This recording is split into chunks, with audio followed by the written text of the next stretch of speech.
Hello दोस्तों, welcome to the channel professor Shyam. तो जी आज की वीडियो में हम देखने वाले हैं assignment operator, increment operator and the decrement operator. तो मैं आपके लिए पहले लिख लेता हूं जो हम चीज़ें देखने वाले हैं। दोज आर असाइनमेंट ऑपरेटर, अरे असाइनमेंट ऑपरेटर्स, इंक्रीमेंट और डिक्रीमेंट ऑपरेटर्स। तो जी एक एक बार वन बाय वन इसे देखते हैं। तो सिंपली असाइनमेंट ऑपरेटर क्या होता है, किसी चीज़ को असाइन करना। फर्स्ट करें कि एक मैंने वेरिएबल लिखा है इंटीजर a के नाम से और इसमें मैंने 9 रखवा दिया। तो ये सिंपली लेक क्या हो गई, असाइन कर दी है हमने वैल्यू, किस में, a में। अच्छा, a की वैल्यू अपडेट भी की जा सकती है। अगर मैं यहाँ देखूँ और अब सी आउट कराऊँ तो a की वैल्यू अभी क्या है 10, अब 9 नहीं रही, क्योंकि ये पड़ा था 9 लेकिन उसके बाद हमने अपडेट कर दी, राइट। अगर इसको हम प्रिंट करा के देखते हैं तो आप देख सकते हैं कि a की वैल्यू अभी 10 है, राइट। अच्छा, अगर मैं इसी चीज़ को यूँ लिखना चाहूँ तो अब क्या होगा, a में ऑलरेडी 9 पड़ा हुआ है, ठीक है जी। a में 9 पड़ा हुआ है और 9 + 10 19 हो जाएगा, राइट। हमने ये a में वैल्यू अपडेट कर दी है। तो अगर अब इसे प्रिंट करते हैं तो you can see here it has become 19, fine. अच्छा जी, अगर मैं इसको माइनस करता हूँ तो फिर क्या होगा आंसर, -1, 9 - 10, राइट। सो इसी तरीके से हम मल्टीप्लाई का भी ऑपरेशन यूज़ कर सकते हैं, डिवाइड का भी और मॉड का भी।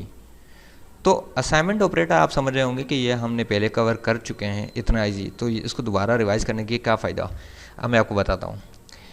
इस तरह से असाइनमेंट ऑपरेटर तो लिखा जा सकता है, लेकिन एक और भी तरीका है। अगर हम कोई भी चीज़ a में वैल्यू अपडेट करनी है, फ़र्ज़ करें कि मैं 10 ऐड करना चाहता हूँ a की वैल्यू में, तो इसका दूसरा लिखने का तरीका ये है कि आप यहाँ प्लस दे दीजिए।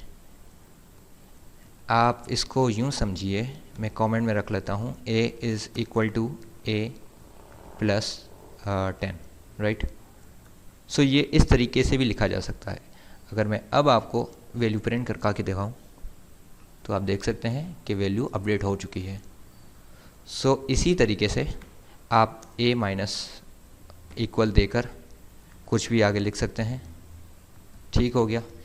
a multiply by is equal to 4 लिख लीजिए और फिर a divide by equal to 3 दे दीजिए और यहाँ पे हम a मॉड इक्वल टू क्या दे सकते हैं, 3 दे दिया, राइट।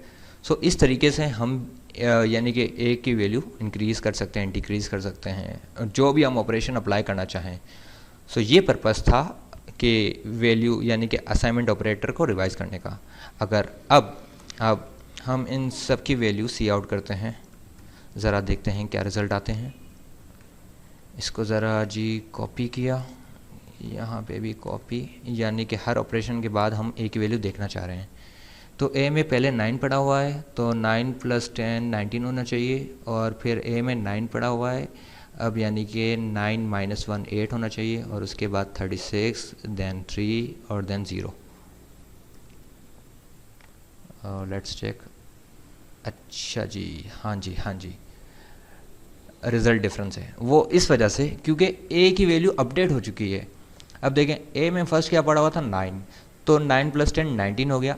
अब ये जो माइनस हुआ है ना, ये 19 - 1 हुआ है क्योंकि a की वैल्यू इंक्रीज़ हो चुकी है। a की वैल्यू हमने असाइनमेंट ऑपरेटर के थ्रू चेंज कर दी है। अब ये था 18, फिर हमने क्या किया, 18 को 4 से मल्टीप्लाई किया, ये आ गया 72। अब a की वैल्यू क्या है 72, 72 डिवाइड बाई 3 24। अच्छा जी, 24 का मोड 3 से लेंगे तो ऑब्वियसली 0 आएगा क्योंकि पूरा टेबल उस पर लग रहा है, right. So ji I hope ये आपको चीज़ कॉन्सेप्ट क्लियर हुआ होगा, राइट। अब मैं आपको बताता हूँ इंक्रीमेंट एंड डिक्रीमेंट ऑपरेटर। अच्छा जी, a में अभी लिखा हुआ है 9, तो अगर मैं यूं करके कुछ प्रिंट करना चाहूँ तो इसका मतलब कि a में हम 1 ऐड कर लें, राइट। ए में हम चाह रहे हैं कि 1 ऐड कर लें। अच्छा, इसमें दो चीज़ें हैं, एक होता है पोस्ट इंक्रीमेंट, दूसरा होता है प्री इंक्रीमेंट। इसी तरीके से पोस्ट डिक्रीमेंट भी होता है, प्री डिक्रीमेंट भी होता है। अच्छा, तो इसका कहने का मतलब सी आउट प्लस प्लस, यानी कि ए में 1 तो ऐड होगा ही, मगर पहले ए को सी आउट करो, उसके बाद 1 ऐड करो। अगर अभी मैं इसको सी आउट करूँगा तो मुझे 9 वैल्यू दिखाई देगी। देखें जी, ये 9 आ गया, ओके।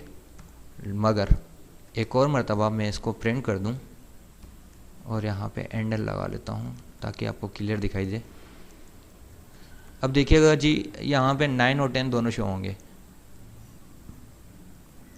वो इस वजह से यहाँ पहले ए की वैल्यू 9 है और इसने पोस्ट इंक्रीमेंट कर दिया, यानी कि पहले इसने सी आउट किया ए को, राइट। आप देख सकते हैं ए सबसे पहले करीब है तो इसने पहले सी आउट ए किया और उसके बाद इंक्रीमेंट लाया है, राइट।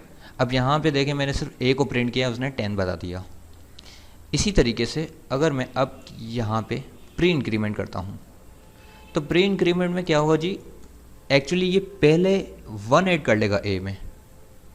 अब ज़रा देखते हैं, अरे ओके, अब यहाँ पे हमें 10 शो होगा पहले, राइट, क्योंकि पहले वो इंक्रीज़ हो चुका है 1 और उसके बाद उसने शो किया है। ठीक इसी तरीके से ये होता है प्री डिक्रीमेंट, यानी कि जब माइनस आ जाए तो डिक्रीमेंट कहते हैं, इंक्रीमेंट तब कहेंगे जब प्लस आ जाएगा। ए में जी 9 पड़ा हुआ है तो उसने प्री इंक्रीमेंट 1 करके इसने 8 दिखा दिया। उसी तरीके से अगर पोस्ट डिक्रीमेंट की बात करें तो ये जी पोस्ट डिक्रीमेंट हो गया, यहाँ पे 9 शो होगा लेकिन यहाँ पे 8 शो होगा। सेट है। आई होप कि ये दोनों कॉन्सेप्ट आपको अच्छे तरीके से समझ आ गए होंगे। So if you really like my video, please like the video and also subscribe my channel. Thank you so much.